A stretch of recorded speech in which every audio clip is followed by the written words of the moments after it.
I'm Emma. I'm a medical doctor and the survivor of domestic violence and narcissistic abuse.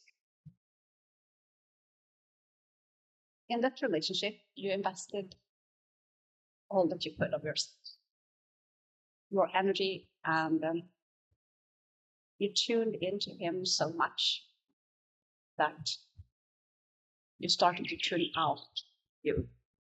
But something else also began to shift, and that shift is very insidious.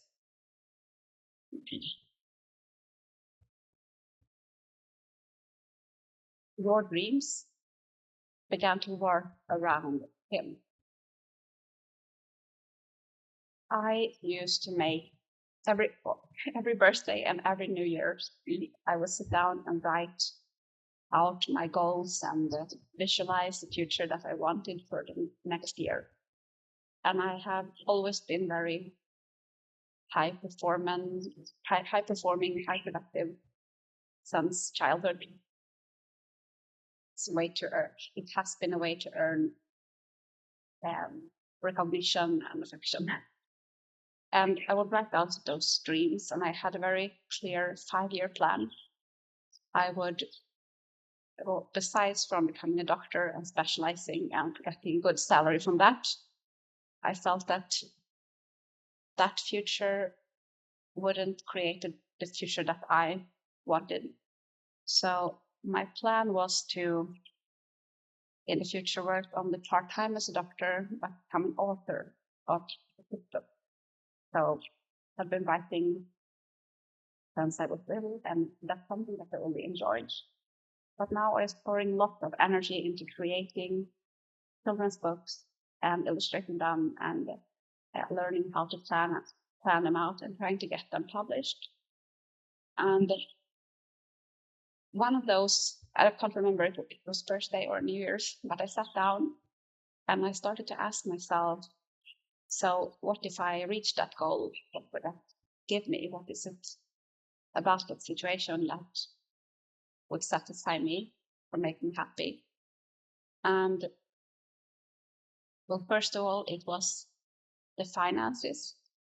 So I thought that my husband will be happy if we have enough money, because he was always complaining about finances and he seemed irritated. And I thought it was because of the burden that we had in that financial situation, and he was unemployed. And so that was one of the goals. And then, well, I could achieve just the finances from working as a doctor, but the work as a doctor is very burdensome and very stressful. So working full time, as I did back then, I didn't have the time and energy left to take care of myself. And I felt that, well, I need to have that time, because if I had the time and energy, it would bring us back to the good times that we used to have together when I was still studying and he was then making a good income. So I was trying to recreate the period of my life where he was love bombing me, and I didn't realize that. I thought it was the situation that made him affectionate and that made our relationship so enjoyable. So my whole list of goals and the vision for my future was worked around making him happy, and then I could be happy as well. But digging a bit deeper, that wasn't even the goal, because it was not so much about happiness as it was about escaping pain. So he was causing me a lot of emotional pain and suffering and worries and arguments and the questioning of myself and feeling unloved, worthless. And I desperately wanted to change that. So by working harder and by achieving these goals, I thought of growth. Oh, this was unconscious. I did not, for a long time, I didn't recognize that this was what I was searching for. But I was searching for a way out of that pain, that actually slave life that I was living. I was waking up 5 or 6 a.m. and then taking care of the kids, preparing the meals, going to work, working very, very hard, and then coming home and then fixing everything by myself, so the household, the kids, and then taking care of his needs. And at this time, I was sleeping less than I needed. And I was beginning to feel very worn down, even though this was in the late 20s, the first years in my 30s. So this is something that I have noticed for many persons coming out of toxic relationship. Their dreams and their goals for the future has been worked, and some of them just collapse into just sleeping and eating and trying to escape the pain that they're still feeling of being rejected and unloved, and having the feeling of having failed, which is a horrible situation. And I would also like you to think about something else that is preventing you from moving forward and into future that you would enjoy. So the idea that we have about change and change in life and creating a future, it's sort of like you have to plan it out. You have to know exactly what you want and what make you happy, and sort of print it out on a sheet of paper, and then you step into that future on Monday, and you need to really have resolve, so you can really tough it out and get used to that future right away. And often it is with many goals at the same time. So it's goals for a health, body, exercise, appearance, and that is just not doable. I don't know anyone who has done that. Like if you think about perhaps in a young person who has no responsibilities, they are able to make one change like that. So they might focus in extremely on their diet and change it like that overnight. But often that is not even sustainable. It often crashes. So if you think about a plant, it grows. A plant is something that is alive, and it grows and changes slowly. And that is what is happening. Like if you look at the world around you and the things are alive and that are changing and growing and becoming something more beautiful, it happens gradually. And the plant takes its time to feel out from where is the sun coming for most hours during the day, and then it will lean a bit towards that direction. So that is why you can see in the trees that I think it's the south direction. Here in the north, it would be the south. So that's where the sun is more present. And then you can see on the trees that the branches are actually growing more on that side. So the tree is adapting to the environment and filling it out. And that is what you can do as well. So if you feel that you're lacking something, if you have a pain point, like I'm feeling lonely or I'm feeling drained, I'm feeling overworked, then that is actually like a change point as well. So we're talking about feeling lonely. I have been struggling with that myself. So I'm living now under a protected identity and have moved 4 times the last year and away from friends and family. And I find myself often thinking back about a certain period during my childhood. And we had this summer house. So we lived in a little town on the east coast of Sweden. And then my grandparents had a summer house. I lived outside. So That's island. You got there by boat. We used our grandfather's motorboat, and then a small drive to this island. And the island where no cars allowed. And me and my younger sister used to stroll around the island, picking berries and swimming. And I had this. This was before I turned 10, so I had this feeling of like belonging. It felt without the question that this was my home, the area of living.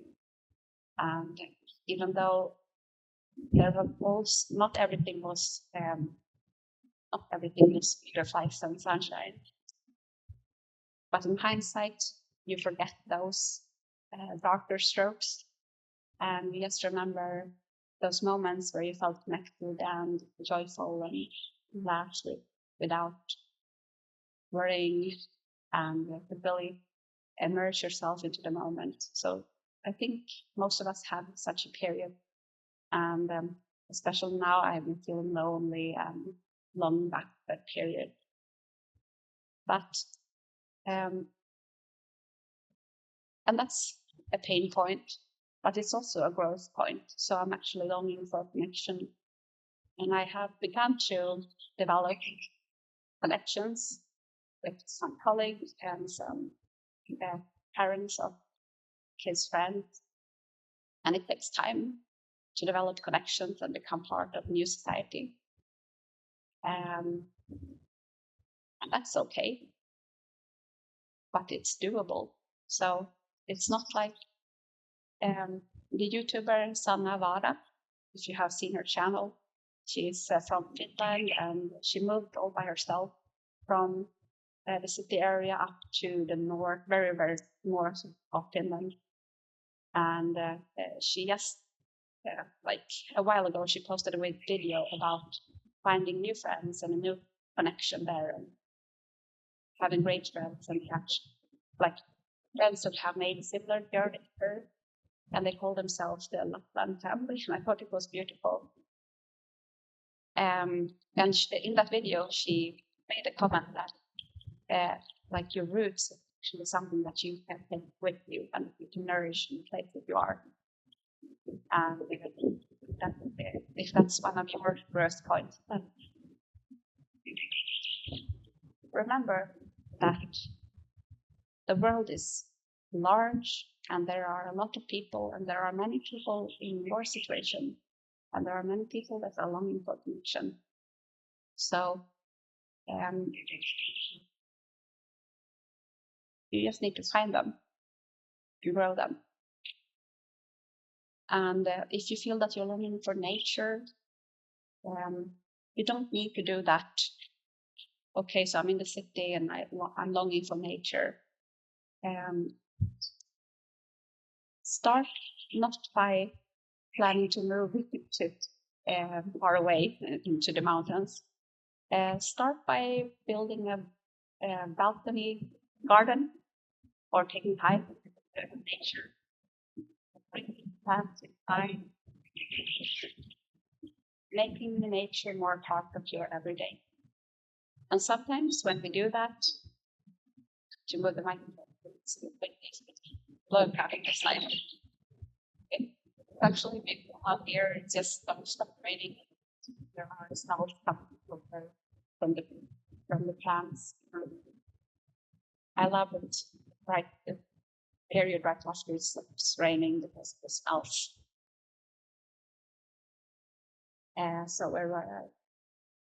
Yes. So when you try something out, you might find that, well, I'm quite satisfied with just this change.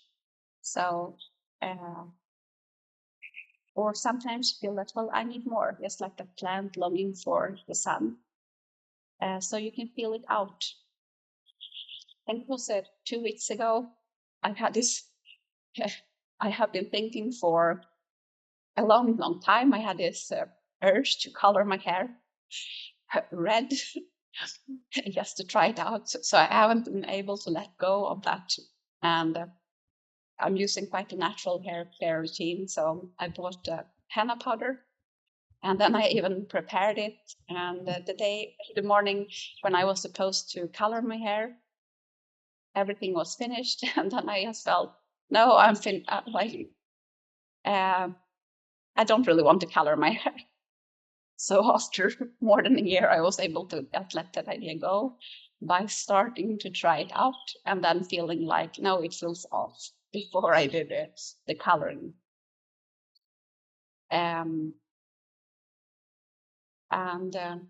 So you don't have to wait until you are perfect, because no human is ever perfect. We're on a growth journey, and be patient with yourself. Try to do the things that you enjoy every day. And the trap is that you think that you can't enjoy yourself, or you don't give yourself the time and the permission to enjoy yourself because of the worries and the self-doubt and the anxiety that is weighing you down. And you think that that will disappear when you reach perfection, but it's actually the other way around. So first you need to enjoy, and then the anxiety and the worry and the heaviness will disappear. So that's what's my message for today. I'm a bit curious about what you think about this type of video, doing it out in nature. Give me the thumbs up if you liked it, the concept, and I need to do another one like this. This is Emma holding up a light over the bridge.